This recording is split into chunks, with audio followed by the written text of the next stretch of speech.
Thanks, Helen.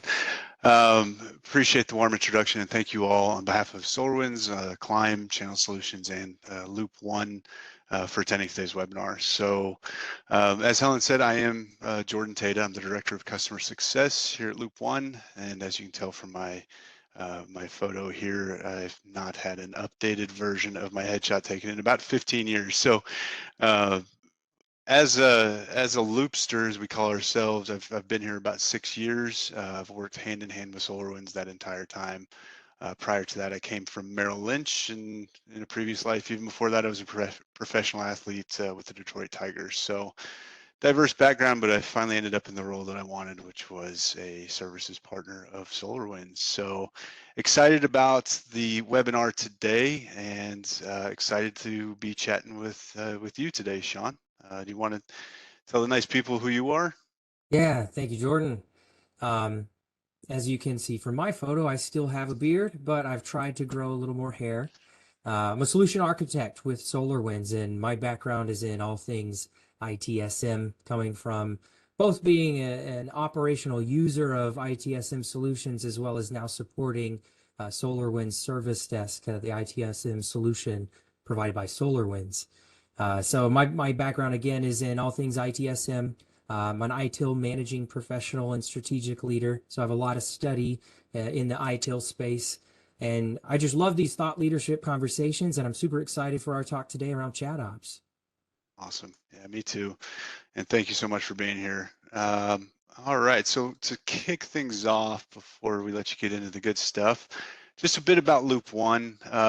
This is a great slide. I love this, and this, all the credit goes to Helen here for this. But Loop One is a services and training partner of SolarWinds. We were formed in about 2009. So for 14 years, we were working hand in hand with SolarWinds customers on implementations, public training, custom training of the Fortune 500, which I know SolarWinds is in, I think last count 499 of the 500, the Fortune 500.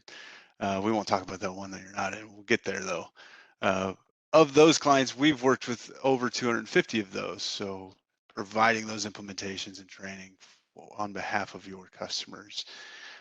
We are one of the only public training providers, one of the few public training providers in the world, and the only in North America.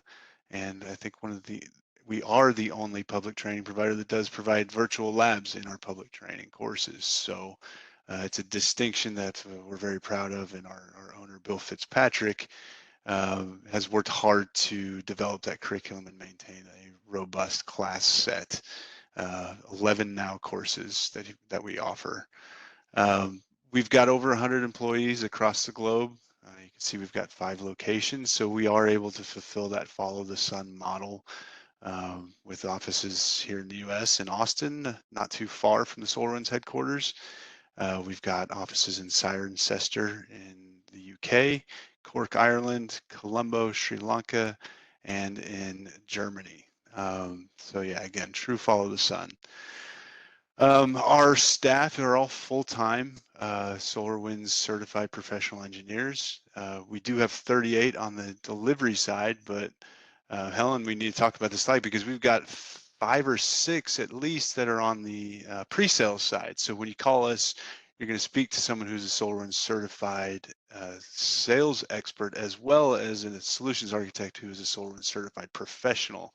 Mountains of experience specific to SolarWinds, and hopefully in a short conversation with us, we can help provide you some direction and some options as to how to best speed up your team on how to use SolarWinds, how to get the most out of the tool, feature completeness, all of the above.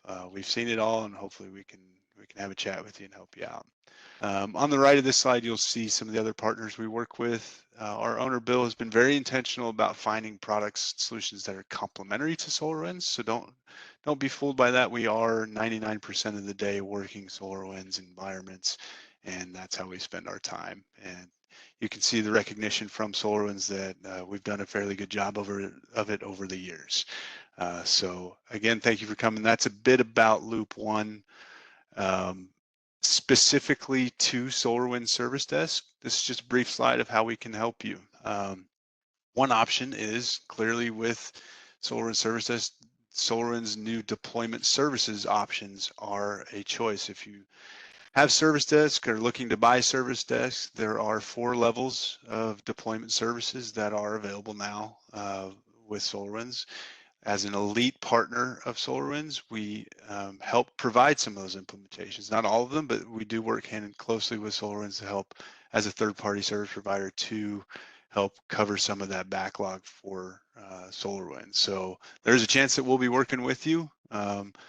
If you want a more hands-on approach, the deployment services are not hands-on keyboard, but we can discuss a professional services engagement where we do come on site or work remotely with you, and we are logged into your environment. We're taking control of mouse and keyboard. Basically, that's the difference, and create a customized engagement for you. So lots of options on how to get started. I will preface all of this by saying the nice thing about SolarWinds Service Desk being a ServiceNow and SolarWinds Service Desk shop is the ease and speed of implementation. And I know Sean will touch on that more in his slides, but Loop One has lived and experienced that reality. So it's definitely a service we want to provide, but we with full recognition that this is a robust SaaS platform that has reams and reams of support and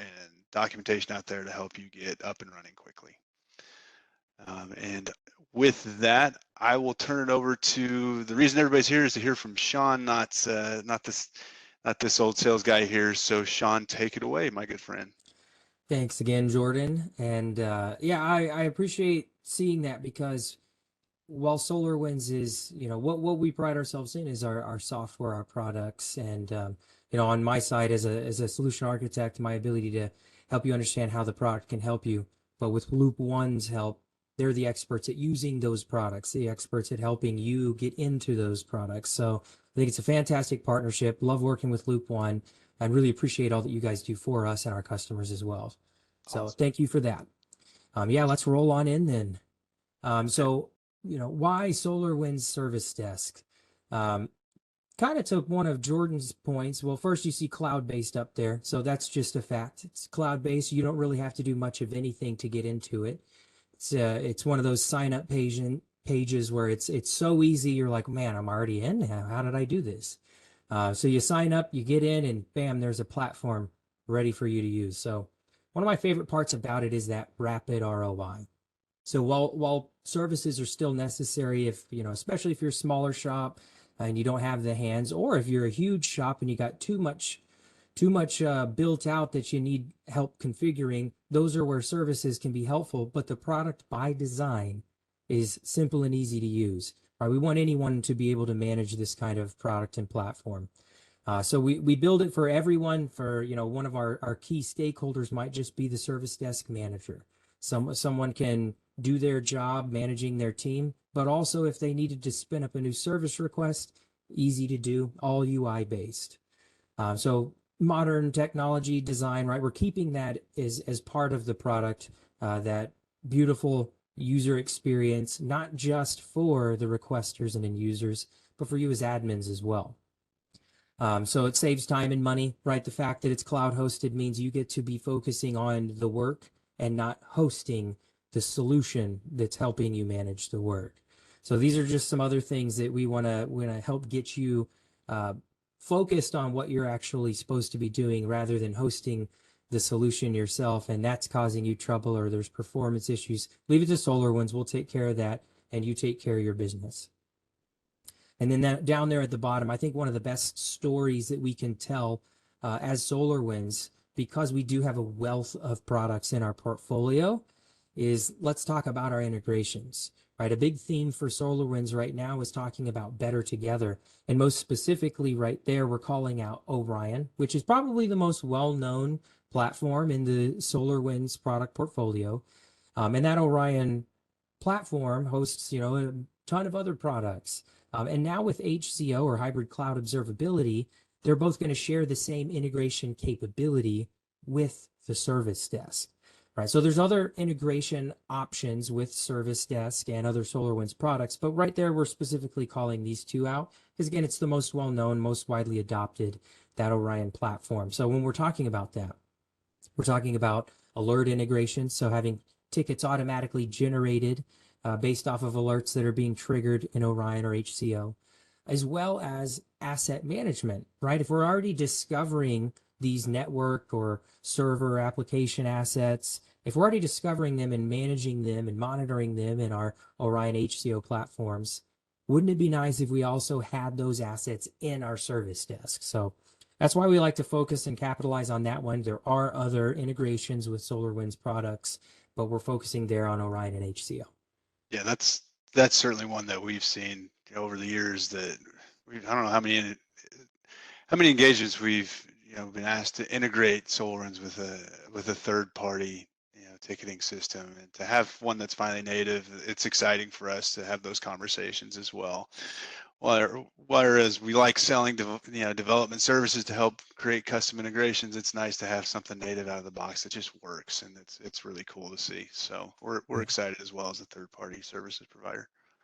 Yeah, it's almost like it was a strategic decision getting a cloud-based service desk tool to integrate with. So How super about that? happy to be part of that SolarWinds product portfolio now.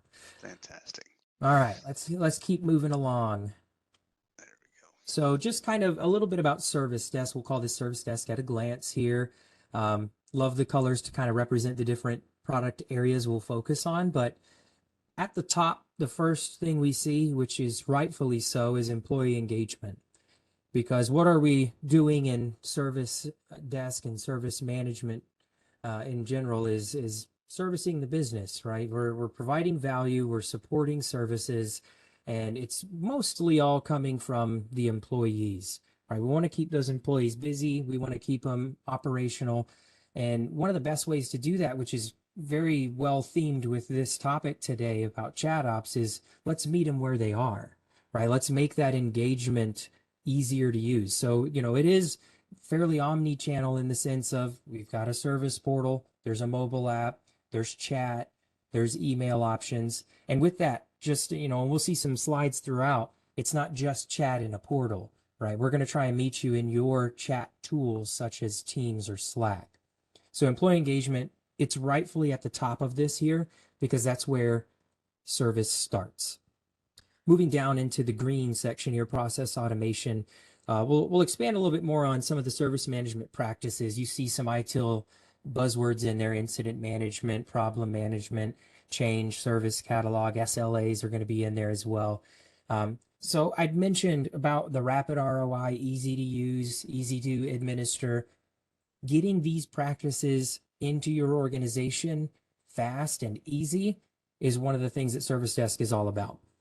So I come actually from a history of being a customer of this product as well. And it made it so easy to organically roll from just ticketing or incident management. Let's start transitioning into the service catalog. So offering some more standardized forms with processes, starting to manage those larger incidents that might be one or many things as problems, and then change, right? Let's start better documenting. It makes it so easy because there's nothing that you really have to do. You can just start using it. The hardest part is saying, let's start doing it. Besides that, the tool's already got things for you out of the box, and then you can add more customizations as you use it. So these are great features about the Service Desk. We kind of touched on the asset management, which is the right, we'll call it a column in that process automation section. But asset management, I think one of the things that I love about it most as well is, we'll just say easy to use because we're integration focused, right? The Service Desk can help discover your assets through scanning. We have an agent you can put on your machines to pull back information. But a lot of times we're in such a world now that I already have device management tools. Let's say Intune, SCCM, Jamf, AWS, Azure, right? I already have the details about the assets in a platform somewhere else. I just also want them in my service management tool so that when I get a ticket about it or when I'm planning a change regarding these assets, I want them in that system. I want to be able to see that ticket history. And so we have those integration focused asset management capabilities as well. So that's my favorite part to emphasize about the asset management. And then next in blue, this is also really going to start playing into today's topic. We're talking about machine learning, AI ops, NLP, which is something that we'll see later as part of the virtual agent topics. So this is really big, is kind of asking the system, what are you going to do for me? Right? This isn't even something you have to set up or configure. This is the system saying, just out of the box, I do some stuff for you. And we'll have some quick previews of that, especially throughout the virtual agent and ChatOps conversation. And then down towards the bottom, common services. These are just, you can also think of common services as quality of life, right? Dashboards and reporting, nice, pretty, easy to use reports. Also integration. So take, for example, Power BI. If you want to digest reports in your own flavor, hey, we've got a Power BI integration. But workflow automations, I mentioned discovery and API, so you can build your own custom integrations.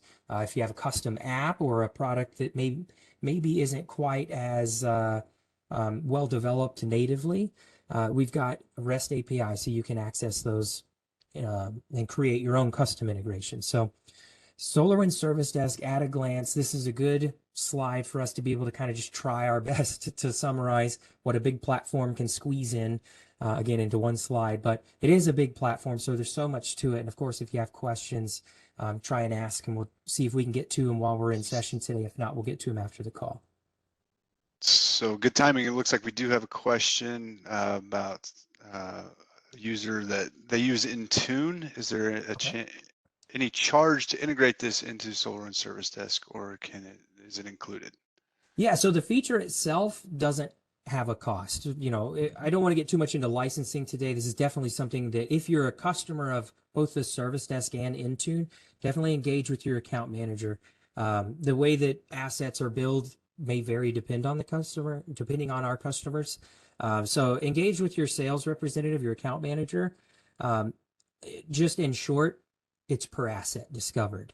Right. So this is something that may, again, vary based off the contract that you got. So not something I want to dive too much into, but the feature itself, you don't have to pay for the features. And that's, again, one of the nice parts about a platform like this is the features are given to you. If it's not license based, for example, the only thing we license for is technicians and assets, right? The counts, that is. But a virtual agent being added to the platform, it's just a feature that's rolled out. You wake up one morning after the release, you open your browser, and bam, there's a feature in front of you. So you don't have to add those features into your contract. They're just there. Great. Yeah, and it's for context around the ease of use. I mean, I'm a glorified sales guy. I've been here at Loop One for 6 years and in the customer success realm for a couple months, but I've been able to build workflows and dynamic tickets and integrated with teams, and that's I know enough to be dangerous. So that's kind of some of the context around it. When we talk about ease of use, this is the level at which it really does make life a lot simpler in comparison to other tools, I think. Yeah. So I kind of resonate with that too. I didn't come from a background of anything other than, service management. So I was a manager of a service desk team and also project management with a study in ITIL. But if I can administer the platform without any technical woes, then that's, again, just a testament to what we're talking about. All right, so some more just quick preview slides kind of emphasizing some of the highlight features. So smart suggestions you can see in that little graphic that we've got in this slide. So on the welcome page to the self-service portal, an end user engages by just saying what their issue is, right? And this is just a common thing that we expect as consumers nowadays. I want to be able to just start typing my problem in a search bar somewhere, and I want some results. And that's just something that I expect. I like trivia when it comes to movies and shows that I watch. I constantly have IMDb open. And one thing that I look for is, where's my search button? And they moved it not too long ago, and I had to find it and relearn it. But as a consumer of data in this example, but as a consumer, I just want to be able to say what I want, right? You can make your interface very user friendly, and that's not a bad thing.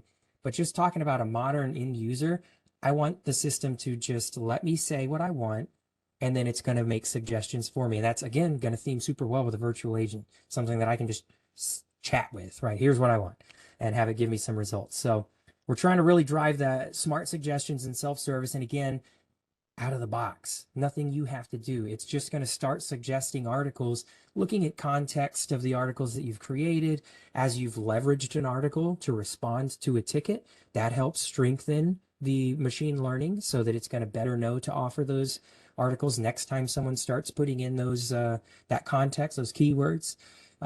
So we'll just keep hammering in the same points. Easy to use out of the box, man. It's good stuff here. I don't think anybody gets offended anymore when Yeah. your search says, "Did you mean to type this?" Yeah, yeah. I was like, actually, I did. How were you listening? Right. So workflow and automation capabilities. This is like a pretty graphic, kind of showing you, and this is actually kind of more of a design concept of building a workflow. But workflows and automations, this is really entering your service catalog, standardizing your services, making the services more efficient and effective. And one of the reasons that I like this kind of graphic is it really represents visual um, a visual component. So one of the ITIL guiding principles is promote collaboration and visibility. Uh, this is going to be huge for that. So collaboration is really what we're talking about today. We've got ChatOps, collaboration tools, but visibility is huge too. And in an example like this, you can see in that little graphic, there's a list of steps, maybe some approvals in there. We're remote workers. We've got busy days. If something's assigned to me and I'm partway through a workflow and I have to take off, maybe I won the lottery, or maybe I just got to, go pick something up. If someone else steps in, they need to be able to visually see where we're at in that workflow, right? And so if the system's automatically being able to kick off the right tasks, if we're able to see in a visual workflow where we are with delivering a service, these are some of those key benefits. And of course, if it looks nice, that's always a plus. So this is a nice visual representation of someone building a workflow and how those workflows, and you can even plug in API integrations, we call them process integrations, into these workflows so that, let's say, for example, something was approved, we needed to go integrate with another system, or hey, maybe even just say, send a message to a Slack or a Teams channel, right? Just put a hook so that it's saying a welcome message after something's been completed. You can build those integrations, those automations into these workflows as well. All right, we've talked about it, but let's see some more. So asset management. I like this graphic because look at all those little arrows pointing in. And that really just helps hammer in what I was saying earlier is we're really trying to make that integration approach, just making things a little bit easier for you. You don't have to worry about having several different databases, right? And oh man, I've got this database I need to export and that one I need to export. Put the info together so that we can try and create that single pane of glass. And yes, that's a buzzword, but bear with me, right? That's what we're trying to make. We're trying to give you the single pane of glass by helping to automate, or at least just make easier with discovery tools, the ability for those databases to all funnel into one spot. So rather than exporting from 5 different systems and then merging the documents together and then having to do cleanup, what if the system does it for you? So we've got several different things pointing in to the SolarWinds Service Desk. Some of them might be other SolarWinds products, right? It might be your Orion or HCO that's feeding into it. But it might also be SCCM, Intune, Jamf, right? So if you've got those other systems, they all can point in. And again, especially from an end user device, because we talk about volumes of tickets that we're receiving. Hopefully it's not all my network equipment. Usually what it is an end user saying, hey, something's wrong. Maybe it's with an app, maybe it's with their computer. An example I use all the time is, because it's funny to me, is my space bar is not working on my laptop. That's really funny to type that example out because people are like, wow, you're dedicated. You didn't hit the space bar, which is actually really hard to do. You've trained your thumb muscle memory to want to hit space after a word. So, but it's a good example of an end user puts in a ticket about their asset. And let's say I'm looking at their ticket, I'm getting ready to start servicing their asset. So I pull up this asset record and then I see, well, this is actually the 3rd time that we've had this issue and then resolved it for them. So at this point, is it the user or should we just get rid of this device, right? Let's just scoot this one out and let's give them a new one because it's costing us not just in the sense of the asset itself, it's costing that user downtime, which is affecting the business, which is affecting the business's bottom line, right? If that employee's not able to be operational and effective, that's a cost itself as well. and the amount of time I have to spend trying to support them. Lots of cost factors, right? And I can't see that if I don't have records of what work I'm doing to the asset. So super small example, kind of funny because a spacebar not working is fun to type out, but a real world scenario where I need to know what's going on, what services I've done to this asset. And if I don't have them in the same system, it makes it increasingly difficult to view that, to manage that. It's a funny example, and this is where the AI comes into play again too, right? Because it'll tell you, hey, this guy's space bar keeps breaking. What's he doing wrong, Yeah. right? Yeah, and that actually, great point. I don't know if we have a slide for that, but the smart suggestions that we saw on the end user experience, that's that AI, that's the system saying, hey, sometimes it's, hey, there's multiple tickets about this same thing. And it could be one person having repeat issues, or maybe they opened a duplicate ticket. We all know that can happen. Someone might just open a ticket and then feel impatient, so they open another one. So the system's going to help you see that. But on a bigger, a little more impactful scale, what if one user's saying I'm not receiving emails, but you also have the system showing you 6, 10, 15 other people saying the same thing in different words? They're not receiving emails. Uh-oh, it's time to call the vendor. So that AI is really going to step in and start to help with, we'll call that problem management as well, but detecting those trending issues, potential outages. Your monitoring tools may have caught that too, but having your service desk identifying a trending issue is also a huge benefit to you. And it could be with assets, it could be with some, applications, it could be with anything.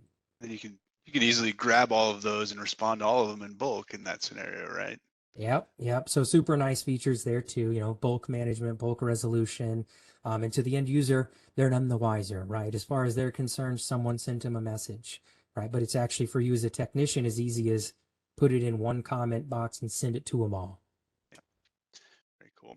All right, so we've got one quick poll before the demo, we get into the good stuff. So we'll see if we can get this going successfully. If not, we'll just ask you to put, look, there it is. There we Helen, you're the go. best. I'm So back. yeah. I'm back. I disappeared for about 5 minutes. Yeah, we were panicking a little bit.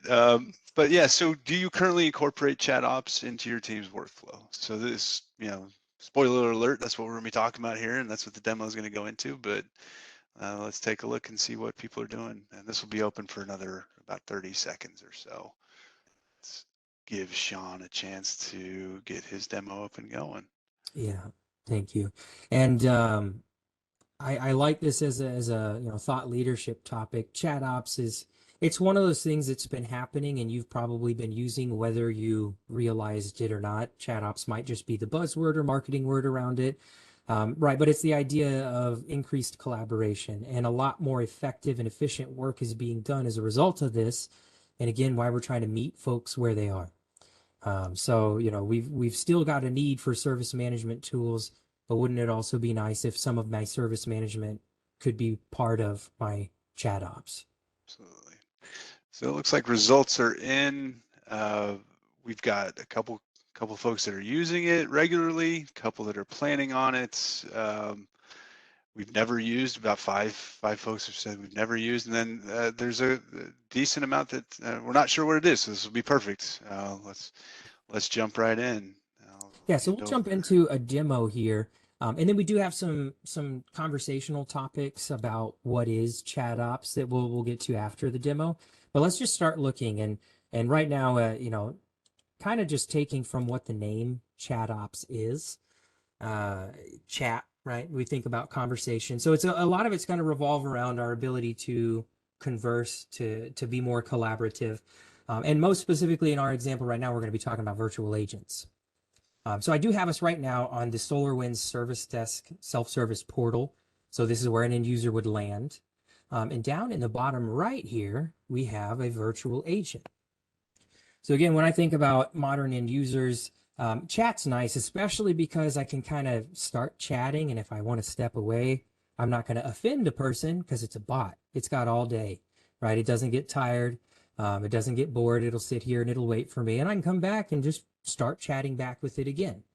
So it's kind of at my convenience, even more than chatting with a technician. And so right as we open this, I see options here, right? Show open tickets, create new ticket, search knowledge, request a new service. So let's just start by hitting show open tickets. Let's see what it's got for us here. And I have this is my demo account, so I have a lot of repeat tickets. So bear with, these are my examples. I don't have any of my space bar ones in here. But you have options to click into the ticket or just click on the ticket number. If you click on your actual ticket's title, it'll open that ticket up in a different window for you to keep me in the chat bot for demonstration for you guys here. I'm going to click on this. But if you're an end user, you only got 1 or 2 tickets in there, which would be more realistic. You could either search for it, which you probably wouldn't have to, or you'd just see the 2 in the list. But if I click on this one, it shows me the details of the ticket. And it's giving me the option to add a comment. So this means that I can just comment or update my ticket from here, see those details. So I'm going to just add a comment, and we'll just say, I still need help, which probably isn't super applicable to this example, but that's not what we're trying to do, just trying to show you the tool. So adding the comment, super easy, very straightforward, and seeing that list of tickets. I'm also going to show you these same capabilities, and spoiler alert, in Teams right after this. So with the Teams integration. So I'll click my home button, get my options again. So we did a show open tickets. Let's try creating a new ticket here. So for this example, I'm just going to use something that I already have some options for in my service desk. So you guys would have your own use cases that you see. I'm going to practice with one of mine. So I'll just say dial pad isn't syncing, which is a go-to example that I use.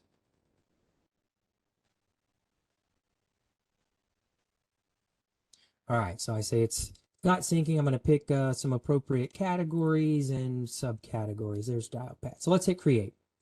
So pretty easy, pretty straightforward, right? Not much different than just going to the new ticket window. But if they're doing this through the virtual agent's going to try and do ticket deflection. Hey, before you put in that ticket, I did find this knowledge base article for you. And if there's more than one, they can scroll and see the multiple articles. But right, there's an article that might be helpful for you. So they can have the option to click on that. But if they want to continue, they just hit proceed and it says, okay, I'll make the ticket for you. Again, same thing in Teams, which I'll show you briefly because it'll just be rinse repeat of this in a different interface. But here's my ticket. It popped that ticket in for me, shows me who it's assigned to, its priority, all that good stuff. And if I want to, I can add a comment. So really nice there, making a ticket, and the virtual agent's going to try and do some ticket deflection, which we want. Try and get some self-service. We'll call it self-service, but really it's the agent doing some of that work that a technician would normally do, which is, hey, here's an article. So on that note, I'll use the same context example, but doing a different activity. We'll just search for knowledge this time. So if I, again, was having issues with dial pad, I can just type dial pad. And the system's going to do the same thinking, and then it's going to say, hey, I found some articles for you and present those. So some of the other things that we'll do in the Teams integration is looking at the ticket history, looking at the create ticket options. A lot of this I did want to focus on the virtual agent because this is newer and it's super exciting. But as an end user, I still am mostly operating out of Teams. In theory, we're talking about ChatOps. So it's great that it's here in the portal. But what might be even more exciting to some folks is it's in my Teams. It's in my Slack. Yes, it is. So as we confirm, yeah, that was a helpful article. We can just tell the system, hey, you did a good job. You made me happy. Right. And this feedback's also going to be available for both SolarWinds to know that, hey, we need to work on this if it wasn't helpful, or yes, it's strong, it's helpful. But we're also going to eventually have this statistics available for you as administrators, so you'd know how much work is being done. And I like that it said happy when we clicked happy. So very sweet of it there. All right, to kind of round this out, we'll just do the last option here, and then I'll show you something else that it can do. So we hit request new service. It says, okay, well, what kind of service are you trying to request? We'll go with onboarding, because new hires, onboarding is actually a big pain point for a lot of organizations, right? We kind of talked about some of the reasons earlier, which is collaboration and visibility. And that's because everybody's involved, right? When we hire somebody, it takes the IT team, it takes, if they're sales, the sales team has to get some stuff ready. Of course, HR is involved, accounting's involved, got to get them a paycheck. So everybody might be involved in this. So it's a big pain point. And so when I do onboarding, it says, okay, here's an option. Is this what you're looking for? It finds the service catalog item. And if they click order, it jumps them to that. So it does say you'll be taken to the portal. Same is true if they're in Teams. I'm not going to click it because I'm going to stay in here for now. So I'll just hit cancel. So we're back in our root menu here.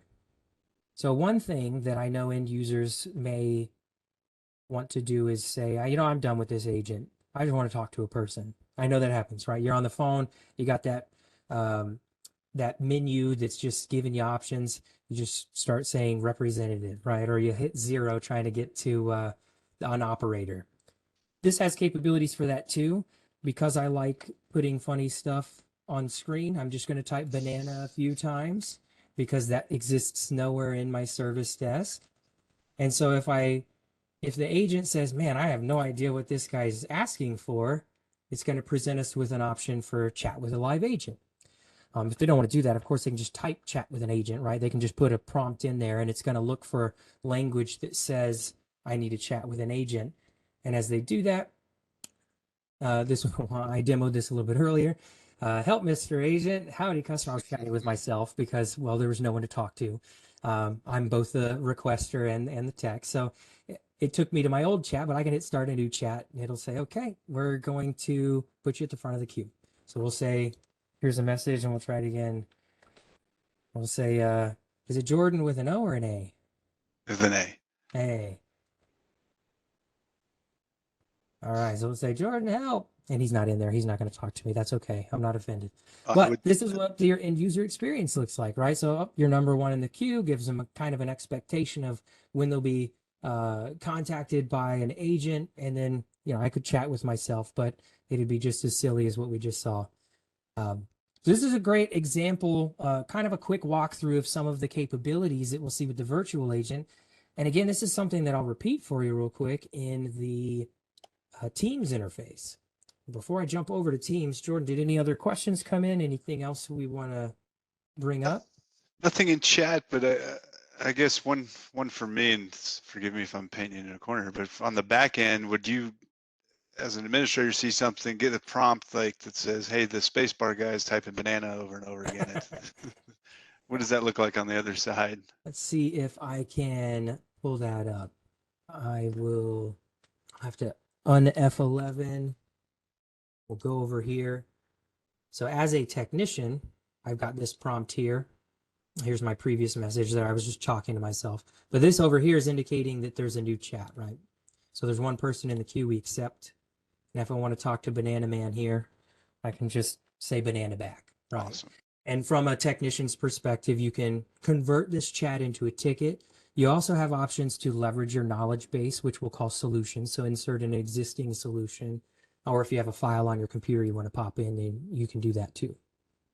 Cool. Thanks. That was pretty good on the fly. That was an unexpected challenge for me, so I appreciate it. No problem. Actually, one of my favorite things to say when I'm demoing is try and throw me a curveball, because one of the things I've touted was it's easy to use. So if I can't navigate there and show you exactly what you're asking about in seconds, then I'm lying.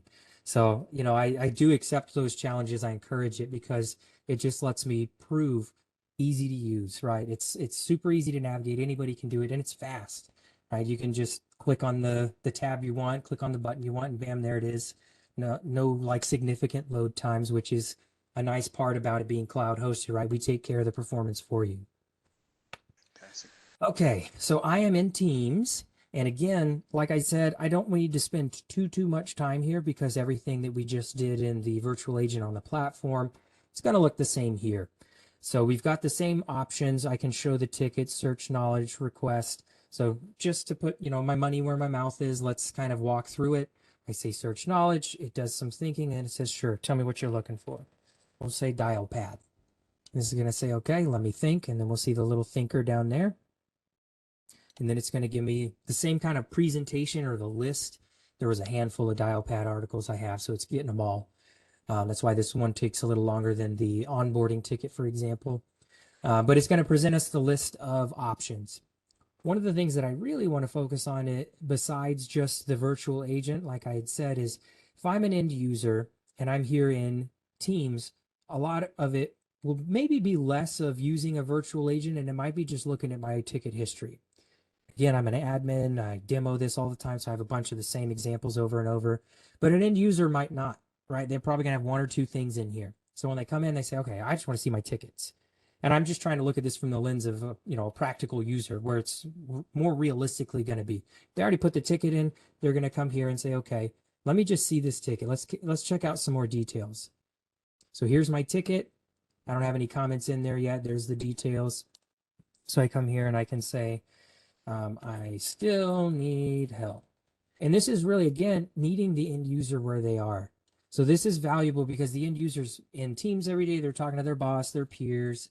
They don't necessarily always want to go to your portal, right? And we kind of think of it that as IT, as service management providers, is please go to my portal, please go to our portal. The end user may just want to stay busy doing what they're doing in their chat tool. So this meets them there. As the technician responds, the same thing would show up. I've got a thread of my comments in here. So it's just, again, trying to meet that end user where they are. And this is really kind of the crux of ChatOps is stay productive, stay collaborative, stay efficient. Use your chat. Let's meet you where you are. And when we had that graphic earlier, here's all those options it gave me, right? Lots of different dial pad related articles. But when we talked earlier, we saw that slide where we were representing the service desk at a glance. Employee engagement was at the top. Again, that's one of the biggest parts about this is employee engagement, engagement being the keyword, right? Meet them where they are. Allow them to engage in the most effective and efficient ways. So from a demo perspective, this really does kind of tie it in. It's supposed to be quick and easy. That's the idea. So it doesn't take too long to demo here. So I'm going to stop my share, and we do have some more to go through. And I think, Jordan, you're going to pull back up the slides, or maybe Helen. Yep. There we go. Bring him back up. Yeah, great job. That's awesome. And I mean, the goal of getting people to engage in adoption, that's one of Loop One's goals as well, is adopt the tools. Don't let things become shelfware or vaporware because you can't get your employees engaged with the tool. And I think even further, with the service desk, it's get them out of the email too, right? That's important for a lot of administrators, isn't it? Let's try and get some actual self-service going. So, and that's again where you talk about adoption. Adoption is a huge thing. And with employee engagement being that first thing we talked about, if they're already in teams, adoption's gotten a whole lot easier, right? We don't have to say, here's a portal, go there. Start filling out a ticket where you don't understand the interface. And hopefully the interface is easy to use, right? I'm not trying to say that. But the idea is they're already Teams users. If we can just throw an option in Teams to say, here, go browse the same knowledge base, request from the same list of service requests, right? Update your tickets, then I think we're doing a really good job with that engagement part. I, for one, cannot wait to start adding GIFs to my service requests. Fantastic. Well, great job, Sean. That was a wonderful demo. So yeah, just a few more slides. Again, Sean, this just highlighting the collaboration tools you're integrated with. Yeah. So in the fall of last year, we'd had a Slack integration or actually we'd had a team integration for a little while for just submitting tickets and updating the tickets. We launched that into Slack in November of last year, and now without having to do any updates or anything, the virtual agent is being added to those existing integrations of Teams and Slack. And we've got one more poll here. I think this poll is really going to help just kind of confirm what we already suspect. Which collaboration tool do you primarily use? And we won't hang out here. If I was a betting man, I'd put that Microsoft may be a front runner here. Yeah. Now, if we'd asked the question, which collaboration tool do you primarily want to use, would you still stick with that answer, or completely different no bias question. here? And as you predicted, Microsoft Teams running away with it. So. Yeah. Well, I mean, that tells a good story too, because we talk about when I talked about assets earlier, integrations first. Microsoft there's no denying it, a leader, right? They're the most widely used of anyone will integrate with or work with. Almost, I'm going to make up a statistic here, but it's pretty darn close. I'm sure over 70% of my service desk customers are using Microsoft. So You know, if they're already in Azure, if they're already using Teams, if they're already using or planning to use Intune, wouldn't it be nice if we could just integrate with that existing tool set? Yeah. So, Oh, fantastic. So it was clean sweep, Microsoft Teams in a yep. landslide on this. So good news for the Teams users, making Teams even better with this integration. So like you mentioned, some benefits of ChatOps. I mean, it's kind of a buzzword these days, right? Anything you add ops to the end of anything, right? Yeah, yeah. I got DevOps, ChatOps, Stake Ops. So it's close to lunchtime. Um, So yeah, some bolded buzzwords in here, though. You're right. Yeah. So speed, you can definitely think of it as speed because I was teasing it earlier, but virtual agents, they don't get tired. They're always available. They're 24/7, so they don't need a follow the sun model. Improve resolution times, same thing, right? If they're getting you self-service done, or if they're at least trying to provide some knowledge or getting them to put in the right kind of ticket with categories, subcategories, it's going to help improve your resolution times.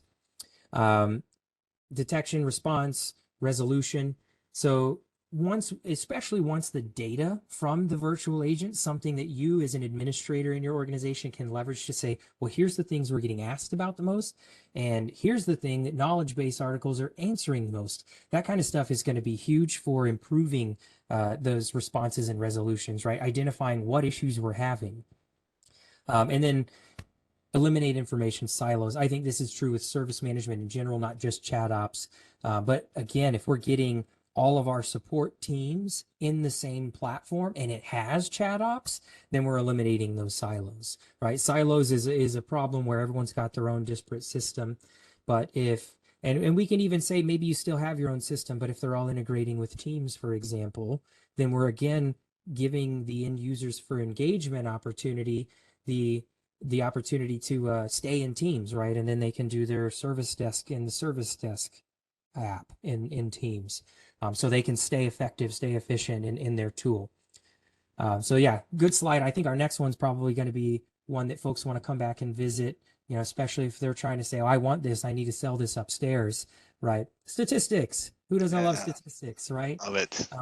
And kind of like you mentioned with Microsoft Teams earlier, clean sweep in here, man. These statistics just show huge numbers of efficiency, right? And so we don't have to go through them all. If I'm not mistaken, we will be sharing these slides. Yeah, Heidi said up front, Yes. actually. Hopefully within 48 hours, you'll get this back. But this data is just helping to kind of drive home the fact that you can't argue with the stats. If you have chat ops, if you have virtual agents, especially in front of your self-service opportunities, it's going to improve your efficiency, your speed, and actually even save you money, right? It is an investment, but it's an investment which will save you money. So, great slide, especially one that folks may want to end up coming back to. Yeah, like you said, good information to bring back to the decision makers, and you don't have to just lead with 50% of the time. It works every time, you know, Yeah, if yeah. you're an Anchorman fan. Yeah, and just a little bit of knowledge here. Again, if you're trying to learn more, we did have some folks say they don't know what ChatOps is. This is more specifically about the virtual agent component of it. But the NLP we referenced earlier is natural language processing. It's part of AI, basically, is the tool trying to have a conversation with you, part of the chat of ChatOps. But it's your virtual agent having a conversation with somebody, so learning what types of questions it may see or what types of responses they may be expecting. So being able to, from a SolarWinds Service Desk perspective, offer this kind of stuff for you out of the box, I think is fantastic. And again, this could be material you take to your decision makers, leadership, to say we should start looking at investing in this. Maybe even you don't have to invest from a time perspective, because I do have customers that are already paying for this, but they have these features off because they may not want to present them. And this could just be statistics you need to share upstairs to say, I think we should start using them. Awesome.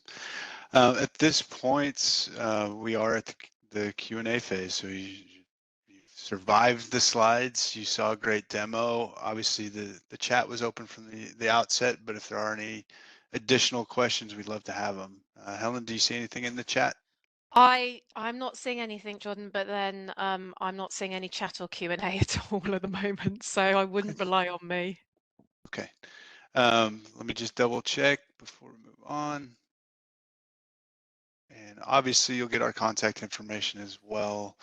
Reach out to your SolarWinds rep or to Loop One, and we'll be happy to answer questions. It looks like we did get a question here from Tim asking, we use Web Help Desk. How does this differ? That one, I think, pretty good softball for you, Sean, if you want to take that one. Yeah, and I would say a lot. So funny enough, some of the most business that I get is from our Web Help Desk customers. So for those who don't know, who may not already be SolarWinds customers, Web Help Desk is a different ITSM offering. It's a hosted solution. So you host it, it can be on premises, you can host it in your cloud. And if I'm not mistaken, you can talk to this a little bit. Loop One can host for you. Is that right?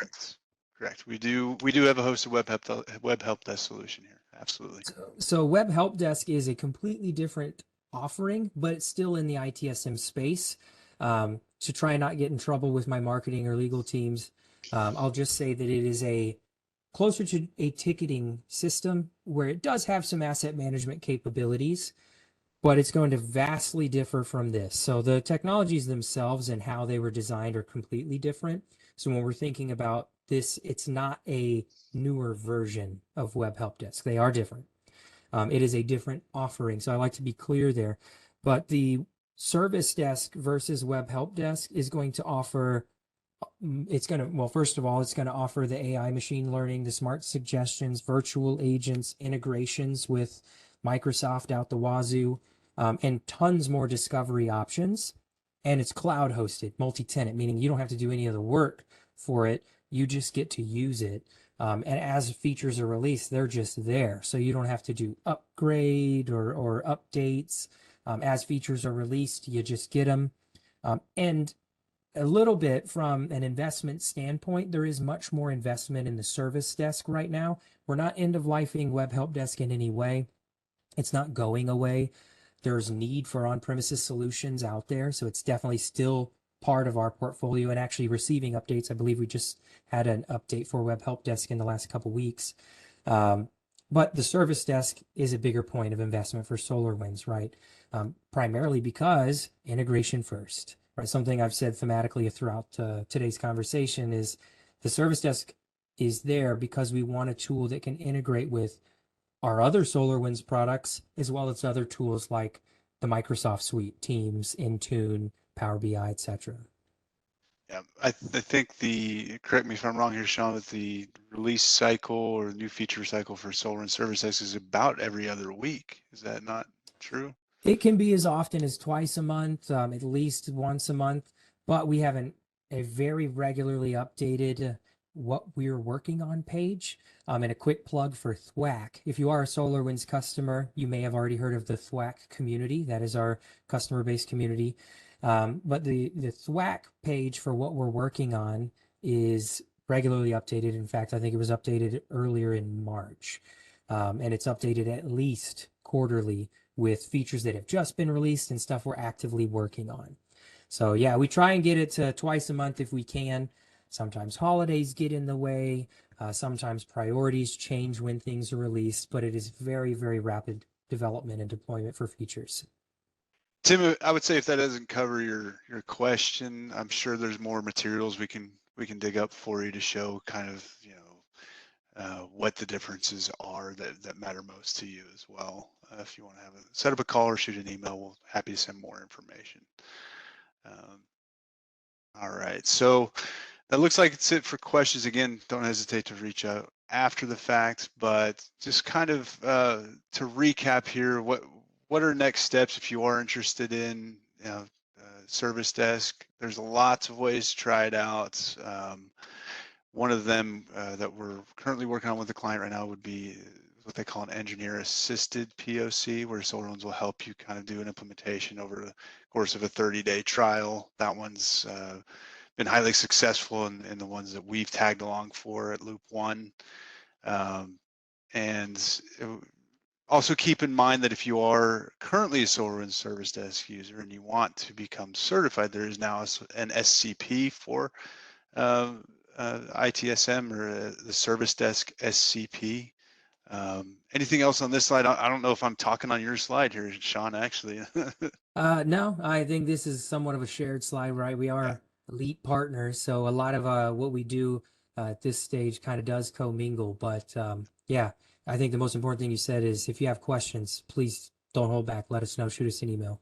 Yeah, and something big to highlight, and thank you to SolarWinds for extending this offer, is that if you do place an order for SolarWinds Service Desk at any of the current tiers before the 30th of June, you will receive a 1-year subscription to the asset management pack, one asset management pack subscription for free of charge.